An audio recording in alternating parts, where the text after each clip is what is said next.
Assalamualaikum warahmatullahi wabarakatuh. Selamat datang di channel Nabla Education. Pada video kali ini kita akan membahas lanjutan dari pembahasan soal KSM IPA untuk jenjang MTS ya. Dan di video ini kita akan melanjutkan pembahasan kita dari soal nomor 31 ya. Di video sebelumnya kita sudah membahas sampai nomor 30 yang memang tidak ada jawabannya ya. Dan di video ini kita lanjutkan di soal nomor 31. Dan di soal nomor 31 soalnya berupa bahasa Arab ya. Jadi saya sudah lakukan translate ke dalam bahasa Indonesia kira-kira untuk artinya berdasarkan Google Translate seperti ini. Jadi ini adalah salah satu peserta lomba Mazhab Ilmiah tahun 2022 sedang menunaikan ibadah umroh ya, mengambil mikot, masuk ikhram dan niat ke Masjid Aisyah Al-Tanaim. Nah ini mungkin nama masjidnya ya, saya kurang tahu juga. Kemudian dia pergi ke Masjidil Haram dan melakukan tawaf dan sa'i dan akhiri ikhram dengan memotong sebagian rambut dengan total waktu 2 jam 25 menit 38 detik. Durasi pelaksanaan umroh dalam hitungan detik adalah titik-titik. Jadi ini soalnya sebenarnya tentang konversi satuan waktu ya, tetapi dalam bahasa Arab. Jadi nanti kalau yang tidak bisa bahasa Arab juga akan ada masalah di sini berarti ya. Jadi saya tuliskan kembali ya, di sini kita diminta untuk mencari waktu umroh ya dalam durasi detik. Dalam durasi menitnya adalah 2 jam. Jadi umrohnya di sini ada 2 jam, kemudian 25 menit dan 38 detik. Jadi seperti ini, 2 jam, 25 menit dan 38 detik. Nah, kita suruh ubah ke dalam menit. Kita melakukan yang pertama dulu, yang mudah dulu, 2 jam ya. Jadi 2 dikalikan 1 jam itu kan 3.600 detik. Jadi 2 dikali 3.600. Jawabannya adalah 7.200 ya. Kemudian yang 25 menit. Jadi kan 25 dikali dengan 1 menitnya itu kan 60 sekon. 25 dikali 60 berarti 150, 1.500 ya. Ini adalah 1.500 sekon. Nah sekarang tinggal kita jumlahkan aja kan sebenarnya. Jadi 1.500 ditambah 7.200 berarti 8.700 ditambah 38 jadi 8.738. Maka jawabannya udah pasti yang opsi yang B ya. 8738. Kita tinggal jumlahkan aja 7.200, 1.500 dan 38 detik. Jadi inti soalnya seperti itu. Kita lanjutkan nomor 32. Mr. Budi ran at speed of 4 meter per second to catch up with Mr. Ahmad who was carrying out the sa'i worship on foot at 2 meter per second in front of Mr. Budi. Jadi artinya adalah ada Mr. Budi ya, Tuan Budi yang sedang berusaha mengejar Ahmad yang ada di depannya, yang jalan dengan kecepatan 2 meter per second. Jadi Budi di belakang, saya singkat B ya, Ahmad di depan. Budi itu berjalan dengan kecepatan 4 meter per second, kita sebut aja sebagai V Budi atau VB. Kemudian Ahmad berjalan dengan kecepatan 2 meter per second, itu kita sebut VA, itu 2 meter per second. Nah, Ahmadnya di depan kenapa? Karena dia berusaha untuk dikejar ya. Kemudian, if the distance between them is 80 meters, jaraknya antara keduanya adalah 80 meter. Dari B ke A, di sini dia punya jarak 80 meter. Pertanyaannya adalah, then Mr. Budi will catch up with Mr. Ahmad after how many seconds? Ya, jadi agak aneh juga bahasa Inggrisnya, tapi nggak apa-apa, kita sudah tangkap maksud soalnya. Jadi pertanyaannya adalah berapa lama waktu yang dibutuhkan Pak Budi untuk mengejar Pak Ahmad jika kondisinya seperti ini. Ya ini soalnya cukup mudah ya. Jadi kalau kita lihat kalau mau pakai persamaan, kita bisa pakai persamaan S sama dengan V relatif dikalikan dengan T ya. Nanti kita coba dengan beberapa metode. Ini V relatif dikalikan dengan waktu. Jaraknya adalah 80 meter. V relatifnya adalah dia mendekat 4 menjauh 2. Berarti V relatifnya adalah 4 minus 2 kan. Karena satu mendekat satu menjauh. Dikalikan dengan waktu. Jadi 80 itu sama dengan 4 kurang 2 itu 2 dikali T. Berarti T-nya sama dengan 40 detik atau 40 second. Nah itu cara pertama ya. Kita sudah dapat jawabannya. Ini 40 second. Sekarang kalau pakai cara yang kedua, ini sebenarnya cukup mudah kan. Jadi caranya adalah A itu menjauh ke kanan itu 2 meter tiap sekon. B mendekat ke kanan itu 4 meter tiap second. Perhatikan ini menjauh 2, ini mendekat 4. Artinya A dan B tiap second atau tiap detik tambah dekat ya. Bertambah dekatnya berapa? Ya tentu saja 2 meter. Kenapa? Tadi ya A-nya itu menjauh 2 meter, tapi B-nya mendekat 4 meter. Maka A dan B setiap detik tambah dekat 2 meter. Kalau jaraknya dia itu 80 meter dan setiap detik tambah dekat 2 meter, artinya butuh berapa lama untuk sampai di B itu mencapai A? Ya tinggal 80 meter dibagi 2 meter, kita akan dapat hasilnya adalah 40 sekon ya. Jadi caranya sama aja. Terserah nanti teman-teman mau pakai cara yang mana. Sebenarnya masih bisa juga kita menggunakan persamaan GLB ya, tetapi atau mau kita coba boleh ya. Jadi kalau pakai GLB gimana? Misalkan mereka akan bertemu di sini, akan bertemu di posisi ini. Ini cara yang ketiga. Berarti A itu sudah menempuh jarak sejauh SA di sini, jarak A, sedangkan B sudah menempuh jarak sejauh SB di sini, yang atas ya. Nah, dari gambar kita bisa melihat bahwa SB itu kan sama dengan 80 ditambah dengan SA kan. SB itu 80 ditambah dengan SA. Dan mereka ketemunya di sini. Ini adalah posisi Pak Budi menyalip Pak Ahmad atau bertemu dengan Pak Ahmad ya di garis putus-putus ini. SB itu kan V dikali T. Sama dengan 80. SA itu berarti VA dikali T.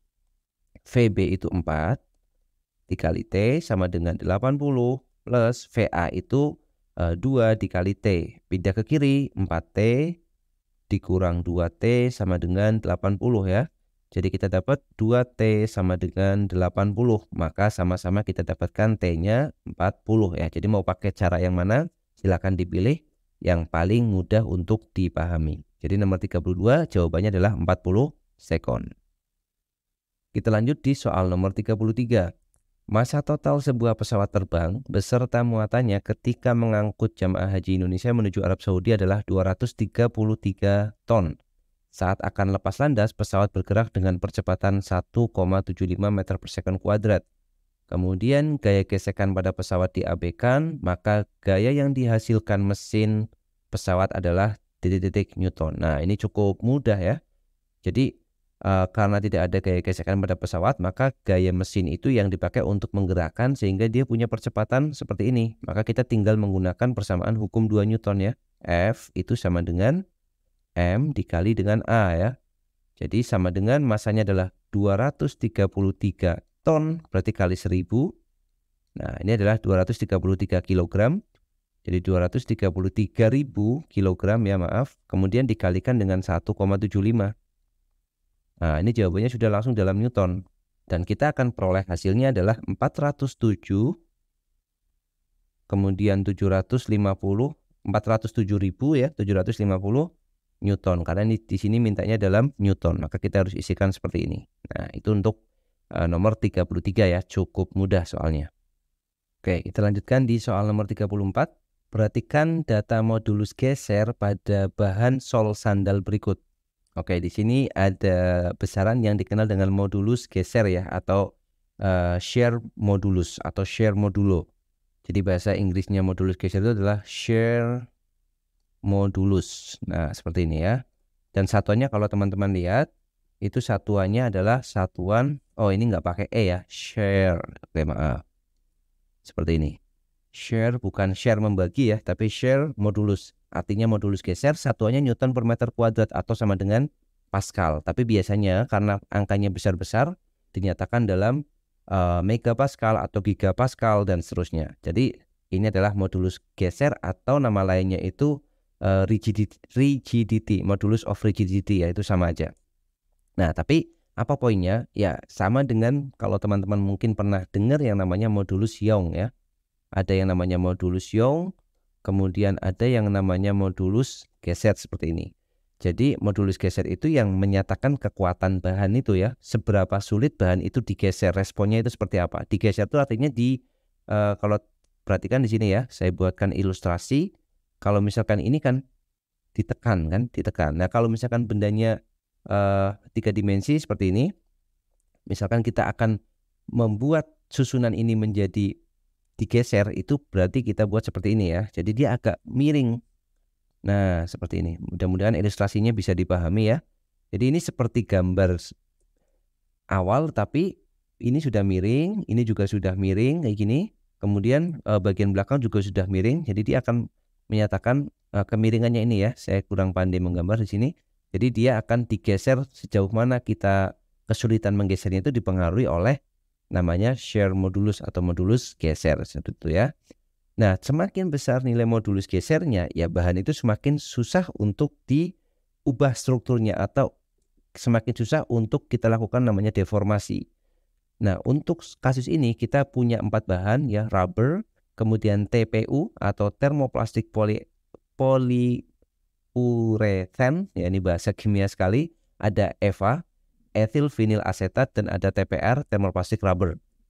Jika keempat bahan dijadikan bahan sol sandal kemudian digunakan dalam kondisi situasi yang lama, maka bahan sol sandal yang paling kuat dan tahan lama di antara 4 bahan di atas. Nah, yang paling kuat dan yang paling tahan lama yang modulus gesernya paling besar. Jadi dia tidak mudah meleot ya. Kalau sandal itu kita injak setiap saat, kemudian kita pakai untuk menapak, untuk dijadikan tumpuan. Jadi bahannya tidak mudah bergeser seperti tadi, seperti ilustrasi yang tadi. Ya paling kuat berarti mana? Lihat 10 pangkat 4-nya sama-sama 10 pangkat 4 di sini. Maka kita tinggal lihat angkanya kan. 18, 85, 24, 52. Ya jelas. Jawabannya adalah yang 85 atau TPU ya. Thermoplastic polyurethane. Nah ini. Tinggal ditulis lagi aja ini ya. Thermoplastic polyurethane atau TPU. Jadi itu untuk nomor 34. Kita lanjut di soal nomor 35. Perhatikan gambar rangkaian listrik pada amplifier yang akan dipasang untuk pengeras suara adzan di sebuah masjid. Kuat arus yang mengalir pada rangkaian tersebut adalah titik-titik ampere. Oke, jadi perlu hati-hati di sini. Di sini kita menggunakan 2 buah baterai yang disusun seperti ini ya. Maka kalau misalkan saya mau gambarkan dia dalam bentuk skema, skemanya bisa kita gambar seperti ini. Jadi kita mulai dari titik yang ini ada hambatan 10 ohm. Ya, kemudian dia akan melewati baterai. Di sini yang hitam itu negatif, kemudian yang merah itu positif. Baterainya akan seperti ini. Kemudian lanjut sampai ke kanan, dia akan ketemu dengan hambatan yang nilainya 2 ohm. Ini adalah 2 ohm. Kemudian kita akan naik ke atas. Dan di sini akan ketemu dengan hambatan yang nilainya 6 ohm. Dan terakhir kita akan ketemu baterai. Di sini negatif, di sini positif ya. Hitam, kemudian kuning. Dan sudah terhubung ke 10 ohm. Di sini 4 volt. Hambatan dalamnya 1 ohm. Yang bawah itu 6 volt, hambatan dalamnya adalah 1 ohm juga. Nah, karena kita punya susunan yang seperti ini, ada rangkaian GGL yang disambung dengan beberapa GGL ya, ada 2 yang disambung dengan resistor, maka kita harus menggunakan loop ya. Harus menggunakan loop. Atau di sini loopnya karena ada satu rangkaian tertutup, maka ini adalah sistem rangkaian satu loop dan kita harus memakai hukum kedua Kirchhoff ya. Yang akan kita pakai adalah hukum 2 Kirchhoff. Bagaimana hukumnya?